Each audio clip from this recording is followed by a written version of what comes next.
Bonjour tout le monde, je voulais faire une petite vidéo ce matin sur la dépersonnalisation, déréalisation et crise d'angoisse parce que je me rends compte, en fait je parle beaucoup du TOC et j'ai commencé mes vidéos avec le TOC parce que c'était le sujet du moment quand j'ai commencé les vidéos il y a 2 ans, enfin j'étais en voie de rémission on va dire mais c'était bien actuel et j'avais pas pensé en fait à vous expliquer déjà aux toqués et aux autres personnes qui sont atteintes de déréalisation, dépersonnalisation. Je voulais juste apporter mon témoignage parce que du coup, j'ai été vraiment atteinte de ça, on va dire, entre 20 et 25 ans. Donc là, j'en ai 32, donc c'est quand même derrière moi. Quoique j'ai eu quand même eu encore des restes entre 25 et 30. Donc là, ça, on va dire, ça va faire franchement 2 ans que j'ai plus du tout de symptômes qui sont liés à ça, à part bien sûr angoisse comme on va dire 99% des gens face à un événement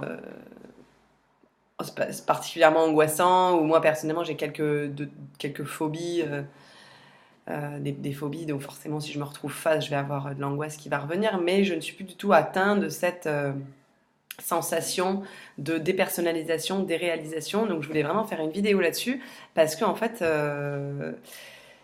spontanément, en fait, je me suis sortie de là et c'était juste un message d'espoir. Je peux pas expliquer exactement comment je suis sortie de cet état, mais je me rappelle qu'à cette époque où j'étais atteinte de ces troubles, je passais mon temps aussi à chercher sur Internet qu'est-ce qui était possible pour améliorer, qu'est-ce que c'était, qu'est-ce que j'avais. J'étais vraiment au fond du gouffre et j'avais surtout la sensation que de toute ma vie allait se passer de cette manière et que je pourrais jamais vivre comme tout le monde, surtout en plus quand j'avais 20 ans quand ça a commencé. Et donc c'était en pleine période où j'avais intégré une école de commerce et on sortait beaucoup, on était beaucoup dans la joie, je voyais tout le monde autour de moi créer plein de choses, des amitiés, des amours, enfin des sorties, des voyages et tout. Et moi, donc, j'avais énormément de troubles qui se voyaient pas et que j'essayais de cacher au monde pour pas passer pour une tarée. Et j'en ai énormément souffert. Et je voulais juste vous dire, on s'en sort et on s'en sort très bien, hein. Personnellement, ce n'est pas revenu. Alors, je sais bien sûr que des terrains anxieux, des choses peuvent revenir, mais j'ai la conviction maintenant que ça peut plus revenir, en tout cas chez moi, quoi. Enfin, après, bien sûr, il y a des chocs, des choses de la vie qui peuvent toujours arriver et me replonger dedans. Mais bon, je le sens vraiment que c'est derrière moi et c'était juste, oui, vous pouvez vous en sortir. Oui, vous n'êtes pas tout seul. Non, vous n'êtes pas fou parce que après cette crise de dépersonnalisation des réalisations, j'ai beaucoup angoissé sur le fait que j'étais peut-être folle. Donc j'étais très attirée par tout ce qui était schizophrénie. Je me renseignais beaucoup là-dessus en me disant que peut-être j'avais des troubles bipolaires, schizophrènes, cyclotimique. J'ai fait beaucoup de recherches là-dessus et j'angoissais énormément sur le fait d'être folle, la folie. Les gens handicapés mentaux me faisaient extrêmement peur. En fait, voilà. Donc on va repartir sur les bases. Qu'est-ce que c'est la dépersonnalisation, déréalisation donc, que j'ai vécue?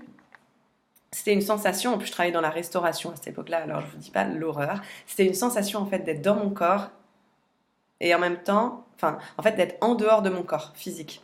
C'est-à-dire de flotter à côté de mon corps. Donc, je savais très bien que j'étais là, j'entendais les gens parler, mais c'est comme si, en fait, la déréalisation, dépersonnalisation, en fait, c'est le corps, il se dissocie avec la conscience, l'esprit.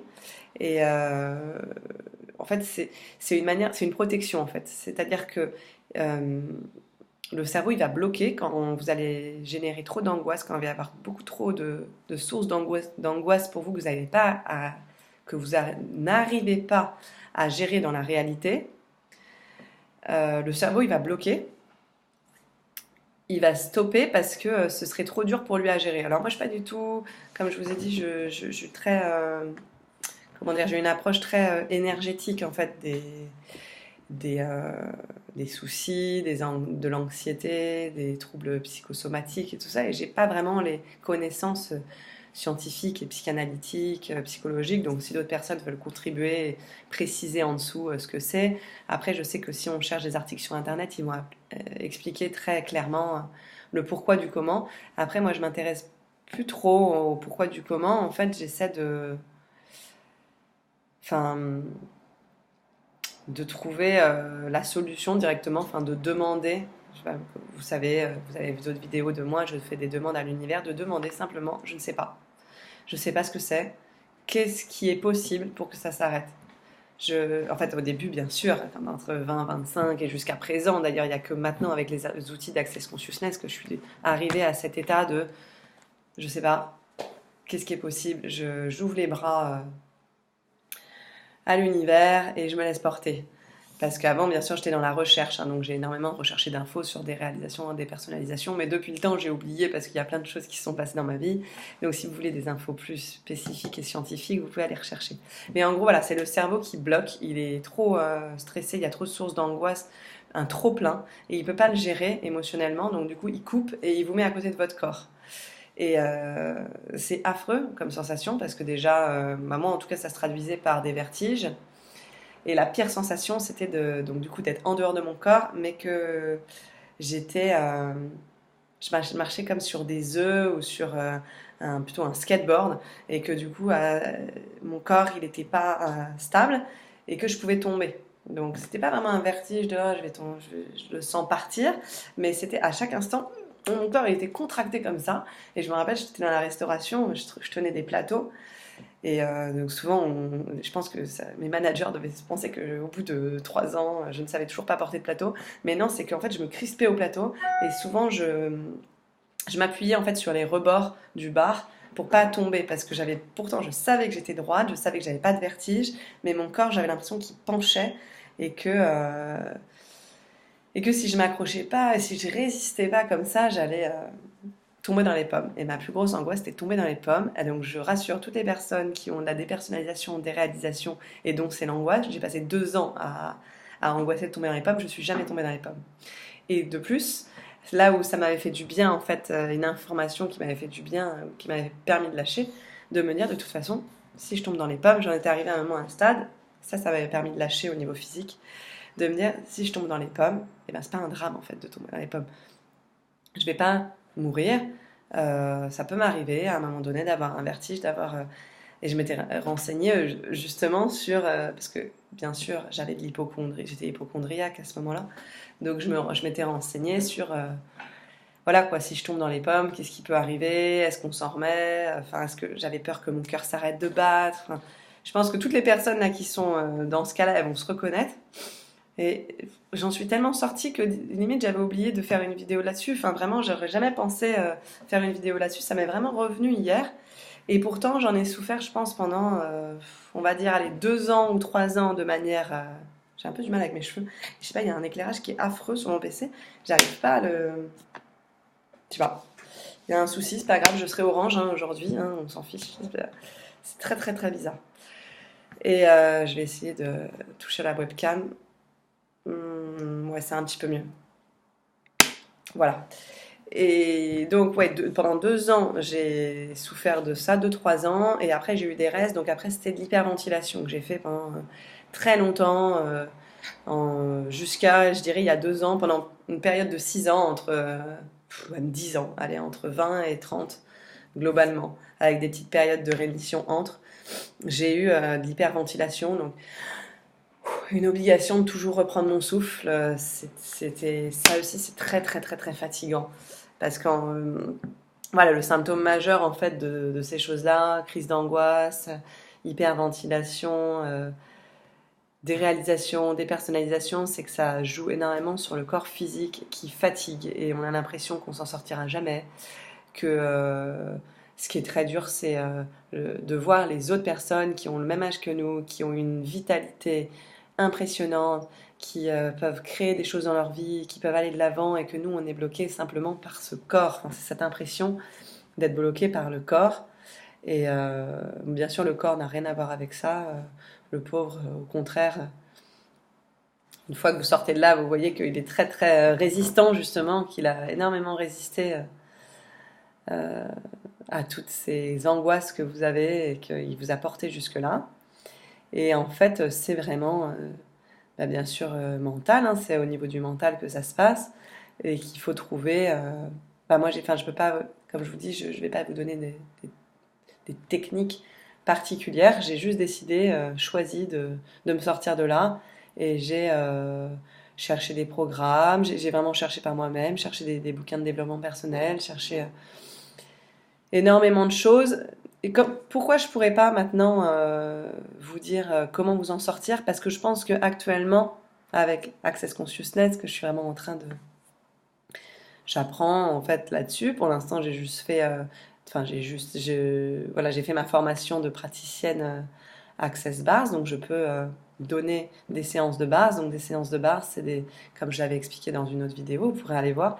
C'est une déprogrammation des mémoires, des blocages, des croyances limitantes, voilà, de nos limitations. Simplement avec l'imposition des mains sur des zones particulières dans le cerveau. Et c'est extrêmement libérateur. Et donc pareil, pour la déréalisation, dépersonnalisation, je vous encourage vivement à aller voir des praticiens Access Bars. Voilà, comme j'expliquais avant, ça doit être à peu près dans les 70 € la séance d'une heure, 1 h 30. Donc moi, bien sûr, je le suis. Hein, si vous voulez qu'on fasse des bars ensemble, il n'y a aucun problème. Et mais voilà, il y en a beaucoup qui sont formés, je pense autour de chez vous, vous pourrez trouver un praticien qui vous convient. Et voilà, ça dure à peu près pour 1 mois. Après, ça se trouve en une séance, ça peut euh, vous enlever énormément de mal-être à ce niveau-là. Donc, du coup, je ne pourrais pas vous donner d'autres cheminements parce que moi, en fait, ça a pris tellement de temps. Ça a pris 2 ou 3 ans pour me sortir de là et je ne sais même pas comment c'est arrivé, comment je suis sortie de là. Je sais que j'ai demandé. C'est toujours pareil, j'ai fait mes demandes à l'univers. Quoi d'autre est possible? Enfin, je connaissais pas la phrase quoi d'autre est possible qui fait partie d'Access Consciousness, mais je demandais spontanément. Voilà quoi, comment je vais faire? Comment je vais faire? Je suis dans un état où quoi d'autre est possible? Quels sont les outils? Quelles sont les méthodes? Quel est le thérapeute que je pourrais rencontrer qui me permette de sortir de là? Et je sais pas. Exactement, parce que déjà au niveau corporel, des réalisations, des personnalisations, le fait d'être à côté de mon corps, oui, ça a duré 2 ans, donc à me tenir au mur dans la rue, à croire que j'allais avoir des vertiges, à m'accrocher, à rester comme ça en me disant je vais faire une crise d'angoisse. Bon, la seule chose que je vous ai vous apporté dans cette vidéo, d'ailleurs je vais bientôt l'arrêter, c'était simplement, c'est vraiment possible de s'en sortir. Des fois on ne sait même pas pourquoi on s'en sort spontanément alors qu'on a perdu tout espoir. Alors vous n'êtes pas fou du tout. Justement, pour moi c'est que vous êtes, on capte tout. Donc ça après je l'ai appris plus tard justement dans Access Consciousness, on capte tout. En fait on est des capteurs sur pattes. Donc quand vous baladez dans la rue, vous pouvez capter les émotions de toutes les personnes qui sont autour de vous parce que vous êtes hyper empathe. Ces personnes-là qui ont des personnalisations, des réalisations, sont des personnes hypersensibles, hyper empathes, qui ont justement des capacités, qu'il va falloir développer ces capacités, pas les voir comme un fardeau et apprendre au fur et à mesure à les utiliser, même si vous ne faites pas du tout de la thérapie, de l'énergétique ou quoi que ce soit, même dans votre vie quotidienne, dans vos entreprises, dans vos jobs, c'est une... Maintenant, je me rends compte avec du recul, 10 ans plus tard, que c'est une force énorme en fait, toute cette hypersensibilité et cette conscience. Vous êtes sans doute plus sensible que d'autres personnes. Et dans cette réalité, dans ce monde-là, cette sensibilité, c'est vu comme de la faiblesse. Et comme en fait dans votre tête, du coup, vous vous dites, je suis pas normale, je suis fragile, je suis faible, ça entretient en fait ce processus. J'ai des angoisses.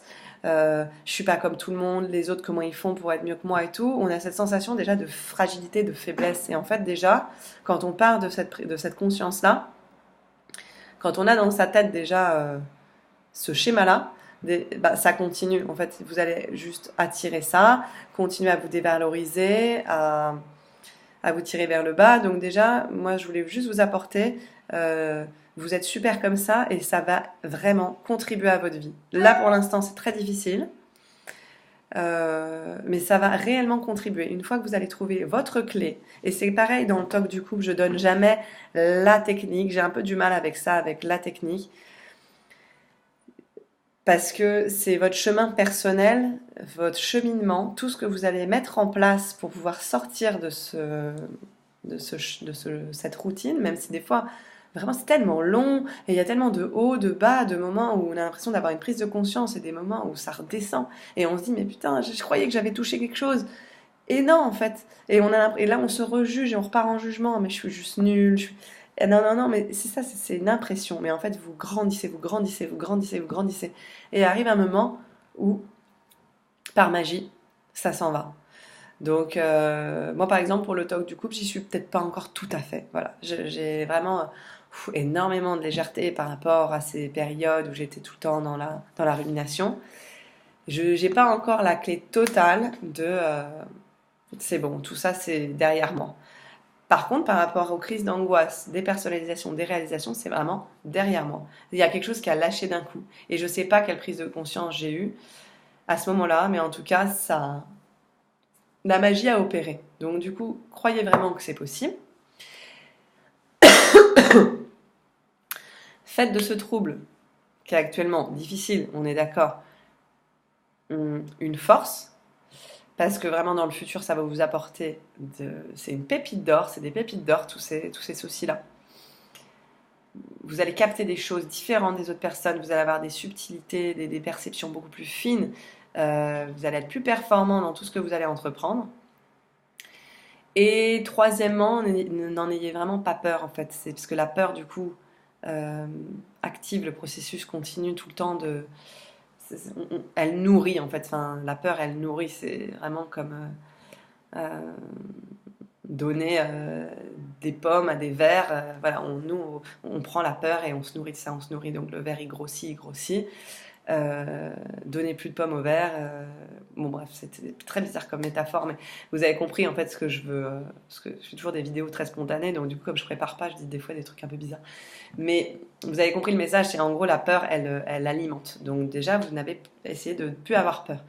J'ai eu aussi des insomnies, j'en parlerai dans d'autres vidéos, enfin horribles et à des états affreux. Et en fait, plus on nourrit l'insomnie en disant je suis insomniaque, comment je vais m'en sortir, comment je vais mourir de ne pas avoir de sommeil, je vais mourir de fatigue.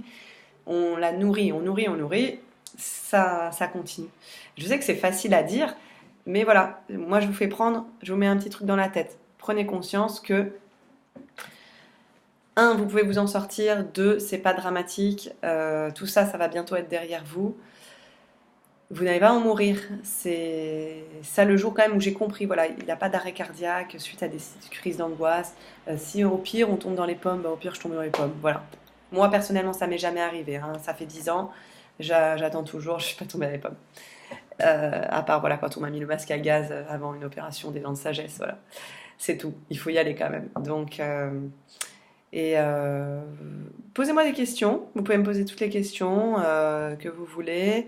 Des accompagnements, pour l'instant individuels, j'en propose pas. Bientôt, je vais en faire. En fait, je fais tout un programme pour tout ce qui est anxiété, TOC du couple, avec les outils d'Access, avec des pratiques corporelles.